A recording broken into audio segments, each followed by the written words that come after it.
course. Oh, look, it's working. This is good. I'm not even ready. I don't know how much I'll leave in. Wait. You're the cute one. Get over here where you're in the picture. Thank you. Thank you very much. Hi, kids. Welcome back from intermission. We're on, what are we on now? Part 5? Part 5, baby. Yup. And I promised Part 5. you Sabrina would be here for the last 2 movies. So, we're going to get right into it. All right. We didn't even make a drink. Is that bad? We can do it without a drink. Okay. We'll have a drink for the next one. Or actually, Percival's Roku is right here. We'll just drink out of the bottle. I bet. No, we won't. Okay. This, Lost Highway. Bill Pullman, Patricia Arquette. I don't even know how to say his name. Balthazar or Balthazar? Balthazar? Getty. Yeah. Getty I can figure out, but it's kind of like I had to look up how to pronounce Firuza Balk. Bach. There's no L. Bach? Yeah. When I reviewed The Craft. Oh, that Bach. Okay. Okay. We'll stick to the subject. It's still hot as fuck. We're getting ready to close down because, like, I come down here and I start talking and then the air conditioner kicks on.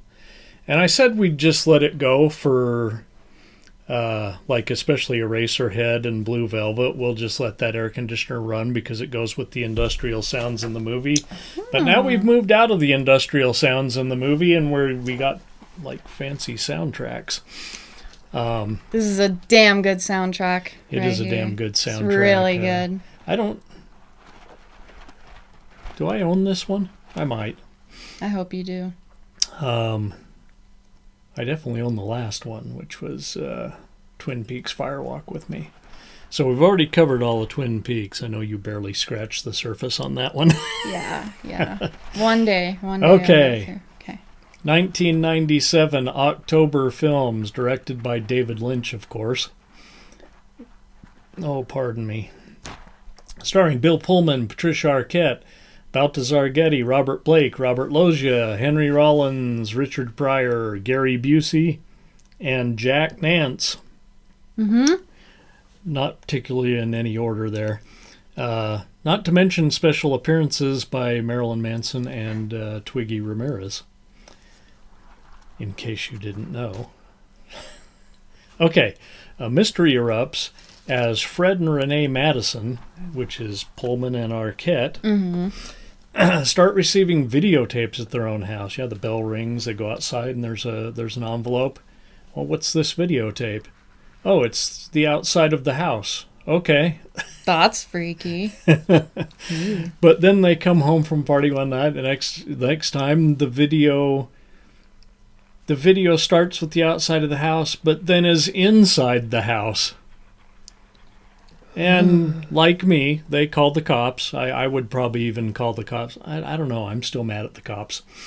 Yeah, valid. That's valid. I called the cops on Josie when she was drunk, and they arrested me. Yikes. Fuckers.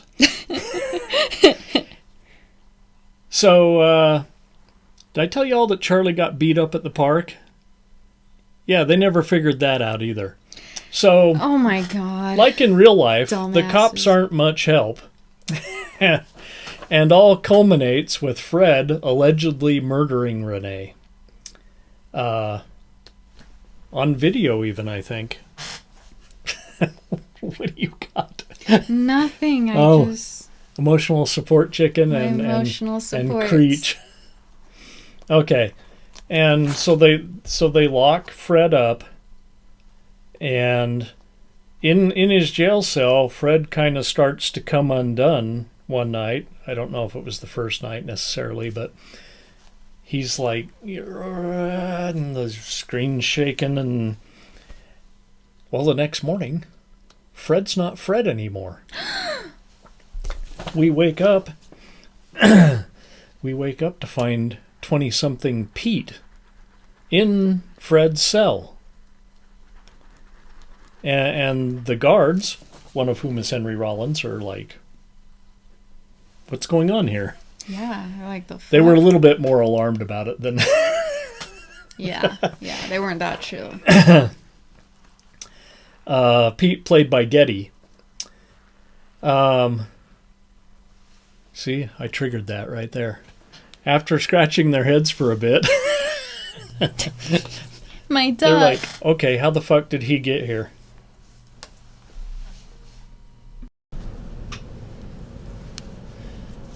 Okay.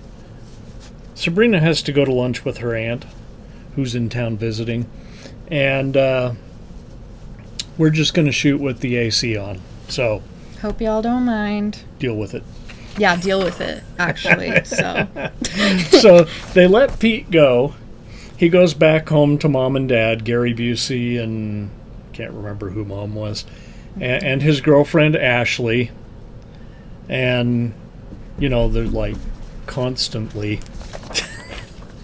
But they assign a couple of detectives to keep an eye on Pete. Mm-hmm. I guess to make sure he doesn't turn back into Fred. Yeah.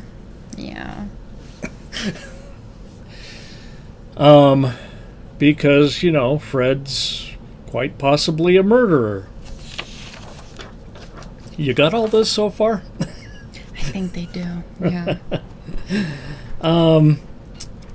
Pete, you know, goes about his regular job. He goes back to work at the garage, and, you know, he's got some regulars at the garage, including a Mr. Eddie, kind of a gangster-type guy, played by Robert Loggia.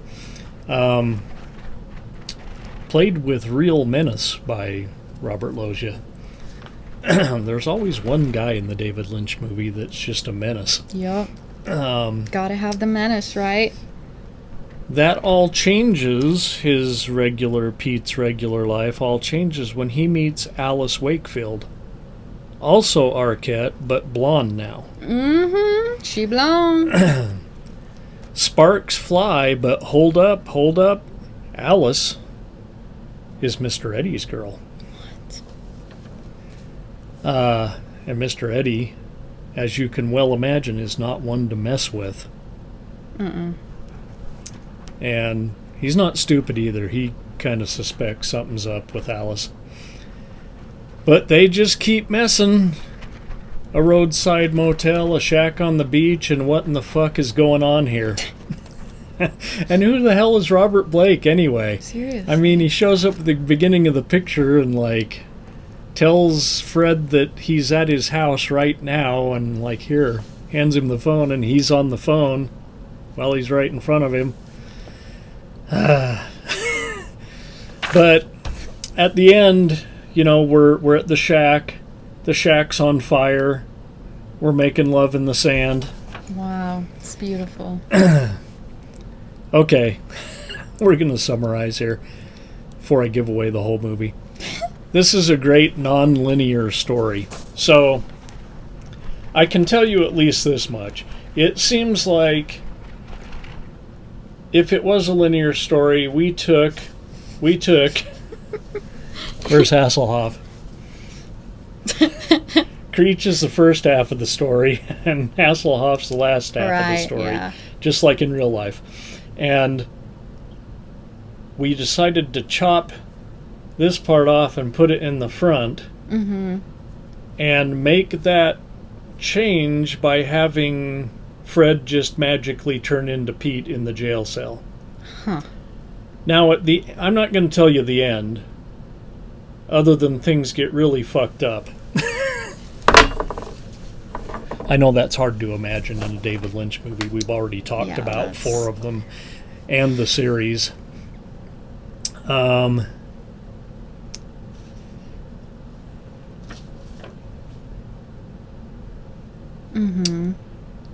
I lost my track there for a second, but I got it. So, I want y'all to tell me in the comments Okay. what you think. What's your take on the story? Do you see it the same way I did, where like Alice maybe predates Renee? Yeah. Like that's her former life? Or is it all just a dream? It was all just a dream with a damn good soundtrack behind it. I'll agree with that. With Rammstein and Marilyn Manson. I was like, ooh. Now I got a little story here, and I don't know if I wrote this down. Trent Reznor of Nine Inch Nails produced the soundtrack to this movie. And Nine Inch Nails. I don't know how David Lynch met Trent Reznor, but he asked Trent Reznor to do the soundtrack. Rammstein, however... Rammstein? Stein? Trent Reznor didn't bring that. It had just come out, and the crew was blasting it while they were doing setup. And I read this somewhere. Mm-hmm. David hears Rammstein blasting from the set while the crew's setting up the next shot, and he's like, "What is that music?" I haven't heard anything like that. And he ended up putting it in the movie. So, smart choice. Yeah, it really works. Good move, truly. With what's going on at that point with Pete and Alice going to someone's house, and that doesn't end pretty. So, again, this is the 5th movie in a row. 5 rings. 5 rings. So at the end, I think I told you this, but at the end, Sabrina doesn't know this. At the end, I'm going to rank these movies 1 to 5 because we're starting to see a pattern emerge here. What's the pattern? Oh. 5 movies in a row, 5 ring circuses. What do you think? I think I would have to watch it again to be able to give it a solid rating, you know what I mean? It is a little much.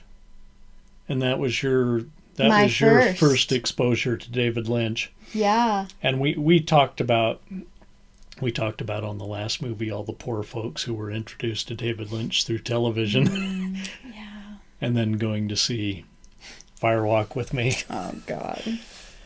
They all needed therapy after that. We talked about Dr. Jacoby. They were on the phone with Dr. Jacoby. Okay. We're going to hurry up here. So, y'all tell me what you thought in the comments. And we'll be right back with one more. See you soon. Let's all go to the lobby. Let's all go to the lobby. Let's all go to the lobby to get ourselves a treat. Delicious things to eat. The popcorn can't be beat. The sparkling drinks are just dandy. The chocolate bars and the candy. So let's all go to the lobby to get ourselves a treat.